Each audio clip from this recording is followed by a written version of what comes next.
ఇది ఎందుకు తీసుకోలేకపోతుంది టీడీపీ? చాలా మంది, నాకు కూడా అదే అభిప్రాయం, మీకు ఏ అభిప్రాయం ఉందో నాకు అదే అభిప్రాయం ఉంది. యాంటీ ఓటింగ్ స్ప్లిట్ అవుతుంది, వాళ్ళ ఒరిజినల్ ఓటింగ్ ఎందుకు బయటకు వస్తుంది ఈ టైంలో? షర్మిల గారు వచ్చారు కాబట్టి ఆమె గెలిచే పరిస్థితి ఉందా లేదా చూసుకుని అదర్వైజ్ రారు కదా. నరసింహరావు గారు ఎవరికైనా ఈవెన్ తెలుగుదేశం పాజిటివ్ ఓటింగ్ కూడా నేను తీసుకురాలేను. తెలుగుదేశం పాజిటివ్, తెలుగుదేశం కానీ వైఎస్ఆర్ కాంగ్రెస్ పార్టీ కానీ పాజిటివ్ ఓటింగ్ ని బయటకు తీసుకురావాలి అంటే అద్భుతాలు జరగాలి. ఆ అద్భుతం ఆంధ్రప్రదేశ్ రాష్ట్రంలో జరిగే అవకాశం లేదు.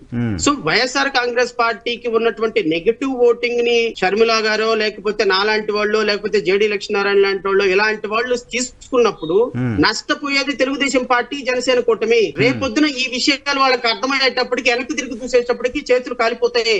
అప్పుడు ఆకులు పట్టుకున్న ప్రయోజనం లేదు.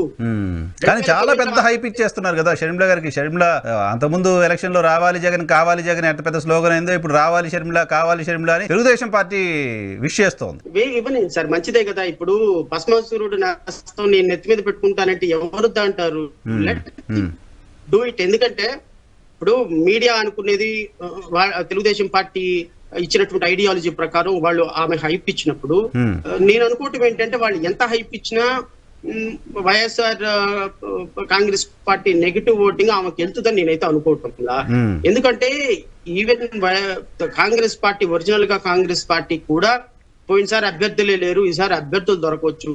నాకు తెలిసి 1-2% ఎవరైనా ఆమెతో పాటు వెళ్ళిన వాళ్ళు.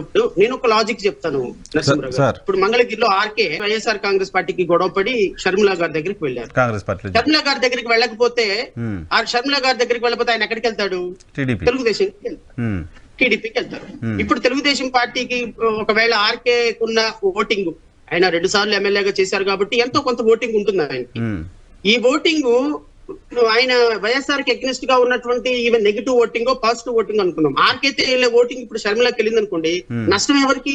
టీడీపీకి. అది వాళ్ళు గమనించకపోతే మనం ఏం చేస్తాం దానికి? వాళ్ళు ఏమనుకుంటున్నారంటే వైఎస్ఆర్ కాంగ్రెస్ పార్టీ మొత్తం ఖాళీ అయిపోతుంది.